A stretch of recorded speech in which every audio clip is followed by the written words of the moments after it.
What up, Fight World? It's your boy Ego, and I'm back with some more boxing. So grab a seat. I'm going to do my best to explain this to you, give you guys an update, let you know what's going on. So the IBF has announced that they're going to go to a purse bid for an interesting fight. And I want to give you guys the parameters, the details. That's a fight between Devon Alexander and Diego Chaves of Argentina. Now, this is the part that you guys have to pay attention to. If you look at the current for the month of May, the most up-to-date IBF rankings, we all know Kell is the champion, and then Mayweather has all the other belts, right? Because he beat Pacquiao. Kell is the champion. He already fought his mandatory in Jojo Dan, and then he also fought Frankie Gavin, beat him, which was a pointless fight. And the number 1 and 2 spot is not rated. So I guess I don't know exactly why it's not rated. Maybe I thought it was Amir Khan and like Tim Bradley, but I don't know. I don't know why they weren't considered or whatever. So that spot is vacant. Then in that number 3 you have Saddam Ali, and then at number 4 you have Diego Chaves, and number 5 you have Devon Alexander, 6 Kevin Bezier of the UK. So basically, I don't know why the 1 and 2 spot is vacant, meaning there's nobody that's filled those shoes. I guess, I don't know, maybe they feel there's no number 1 and 2 ranked worthy opponents. And then some people are going to question, why are not the top 2 guys fighting, in terms of why isn't it Saddam Ali versus Diego Chaves? Not 100% sure. This is just my speculation. But Saddam Ali was the WBO mandatory for that interim championship that Timothy Bradley just won when he defeated Jesse Vargas. So the winner of Bradley Vargas, Saddam Ali, was supposed to get the winner of that particular fight. So I'm pretty sure the IBF knows that and they're aware of that. So by default, I think that's why they're going with Devon Alexander and Diego Chaves, who are the highest ranking available contenders. Again, the number 1 and 2 spot is not filled. Kell is the champion, and the number 3 guy is Saddam Ali, but most likely, and I think his promoter, Golden Boy, is even backing this, they're going to make Bradley versus Saddam Ali in the future, possibly next. So it leaves Diego Chaves versus Devon Alexander. And I'll be honest, I like this fight. I think it's a very interesting fight. Interesting clash of styles. I will say this, as far as Devon Alexander, well, actually both guys, but really Devon Alexander is a do-or-die fight. If you look at his last 3 fights, he lost 2 of them. He lost to Sean Porter, and he lost like in a shutout, dominant fashion to Amir Khan. And most people thought that was a 50-50 fight. And the only fight he's won in recent memory was against Jesus Soto Caras.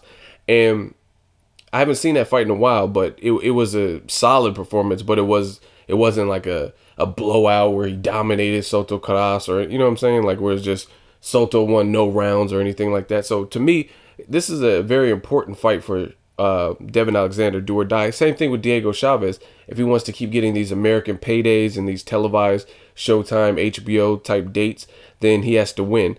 Albeit some of Diego Chavez's recent fights have ended in controversy, like the Brandon Rios disqualification. I thought that was bullshit. I thought they were both doing dirty tactics. So for you to just point the finger at one guy and say, oh, you caused all this, and disqualify him, you know what I mean? I thought that was BS. Diego Chaves, I also thought he lost to Timothy Bradley, but they scored at a draw. So he's had some up and downs. The only person that has convincingly, without a shadow of a doubt, beat him recently is Keith Thurman, who actually stopped him. The Tim Bradley, even though I seen him winning, the judges scored at a draw. He did make it a little bit closer towards the end, but I think Bradley did enough to win. But either way, nonetheless, on paper, it was scored a draw. And then he also got disqualified, which still counts as a loss for him, versus Brandon Rios, even though I had him up in that particular fight at the point of the disqualification. So either way, what's on paper, what's on their resume, what's on their records sits. So this is a good fight. And the winner, obviously, this being an eliminator, would fight Kell. And I like that because no matter who wins, first of all, it'll be a better fight than what Kell has fought since he fought Sean Porter. I mean, Jojo Dan, okay, I gave him a pass because that was your mandatory. You got to take care of your mandatory business. Otherwise, you could get stripped. So he was coming off of a leg injury, he got stabbed up or whatever. So you took a light touch slash a mandatory, kill two birds with one stone. You get a pass, cool. But the Frankie Gavin fight didn't need to happen. I even talked to Eddie Hearn when I seen him, and I asked him, "Is there any particular reason you guys didn't just jump to Brandon Rios for Kell Brook after you took care of your mandatory?" So I just feel like the Frankie Gavin was just kind of a waste of time. Like why did we need to see that fight? Nobody really gave Frankie Gavin a chance to win, etc. So I don't know. It's up in the air if Kell Brook will fight Brandon Rios.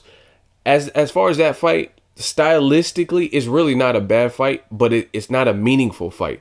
If Kell Brook wins, which I would favor him in that fight, then it doesn't really do any. You know what I mean? That doesn't prove to me he's the best welterweight. If Kell Brook beat Amir Khan, Floyd Mayweather, Tim Bradley, Keith Thurman, a guy like that, Earl Spence even, I would give him all the credit in the world. But I mean, beating Brandon Rios, a guy who Pacquiao won every single round against, lost to Mike Alvarado in the rematch. You know what I mean? It just doesn't mean, to me, he has more to lose than he has to gain in that fight. Beating Brandon Rios, people will just be like, okay, he's been beat before. Some people even call him a punching bag and say he's too stationary. You know what I'm saying? So it's an interesting fight stylistically, just to see how Kell Brook handles. He has a good jab. See how he handles somebody with that rugged inside, great inside fight game like Brandon Rios, good uppercuts, power. But it's just, like I said, he has more to lose than he does to win. He doesn't gain as much as if he has a shitty performance, a bad performance, or loses to Brandon Rios. So I like this fight because you look at it, Kell Brook was supposed to face, for all my boxing heads that have been following the sport for a while, Kell Brook was supposed to face Devon Alexander 3 times, but all 3 times the fights broke up. 2 of it was because Kell Brook, actually, he had injuries, and then one time it was Devon Alexander, and then they postponed it and they never like rescheduled the fight. After 3 failed attempts, I guess they were like, F it, and they didn't make the fight again. So if Devon Alexander beats Diego Chaves, then that's a rightful plunge to a fight he was already supposed to have. And if Diego Chaves is to win, that's an interesting fight, just because Diego Chaves, like I said, Keith Thurman's the only guy that really stopped him and beat him in a war. That's actually my favorite Keith Thurman performance, to be honest. I don't know what you guys think, but for me, that's my favorite Keith Thurman, because Diego Chaves gave him some rounds. He made him work. It wasn't easy work, and we seen Keith Thurman have to make some adjustments. You know what I mean? So that was my favorite Keith Thurman performance. That was a good fight. So I'd be interested if he beats Devon Alexander. I want to see what and how Kell Brook handles that style, because Diego Chaves has power. He's pretty unorthodox. He's not just a brawler, like, you know what I'm saying? He's not like a mindless brawler. He's more of a boxer puncher. Kind of, you have to put him in the same category as Maidana 2.0 and Lucas Matisse. More of a like brawler, but a little bit more refined / boxer puncher, somewhere in that scope. Not just a Ruslan Provatnikov, I'm gonna come forward and bang. He actually can box a bit. So I want to see how Kell Brook can handle somebody like that. So I don't even care who wins this, if it's Devon or if it's Diego Chaves, because both of those, again, are better fights to me than Frankie Gavin and Jojo Dan. At least that'll show me something. So it's a must-win situation for Devon Alexander, in my opinion. He has to get a strong win after being outclassed by Amir Khan. And I think he was talking about how he's going to beat Khan and do this and that, and then he didn't even win a round in my scorecard. So I think this is a good look for the IBF, and hopefully we start getting some of these good fights, man. I'm sick of seeing like mismatches and fights where it's so easy to predict the outcome. And I think the rightful winner, if there's no controversy in Devon Alexander, Diego Chaves, then they're high-ranking guys. They're, you know what I mean, top 10 welterweights.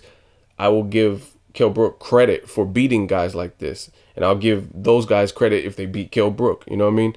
But some of these other fights that are being made at welterweight, which is a stacked division, I can't give the guys credit. You know what I mean? And just fights in general, I can't give them credit for beating, like, you know what I'm saying? You can't get credit from me, or that much credit, for beating a guy that you're drastically favored to beat that's not even ranked. You know what I mean? Like Rod Salka, Danny Garcia, those types of situations. I can't give you that much credit for that. It's like you did what you were supposed to do. However, if Kell Brook beats somebody inside of the top 10, then that's good. That's, you know what I mean?